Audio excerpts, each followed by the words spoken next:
Ever start adding channels to your data and it starts to look like this? Let's spin on over and I'll show you how to fix it. When we start adding channels to our data, it's easy to get graphs that look like this, and it's not too hard to try to fix them. What we can start out doing is look at the plot type. And in the plot type here, we're going to see that we have a number of options. We can have them overlap, mixed, tiled, or we can have corner types.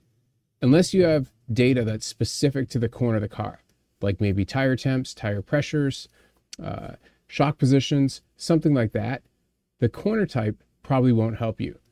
But as a little bit of a tip, it's great if you have iRacing data or some of the simulation data, because that is in there and it's very easy to get.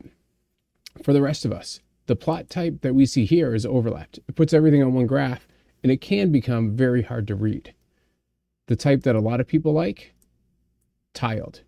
This means each channel gets its own graph. Here, now we can see we have steering position, brake pressure, throttle, and speed all set up.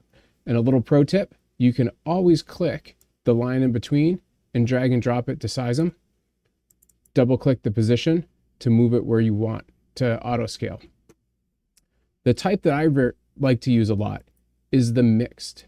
And when we look at mixed, initially it's all in one graph. We can't read it and it's not really any good for us. But what we can do is next to our channels, we have the ability to set which plot it actually goes on. So as we click these numbers, we can move the position.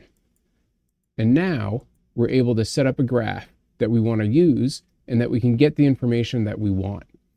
A little pro tip as well, if you hold the control key and click a button, it will move it to the last position. So very quickly, we can move things up and down and fix any mistakes that we made.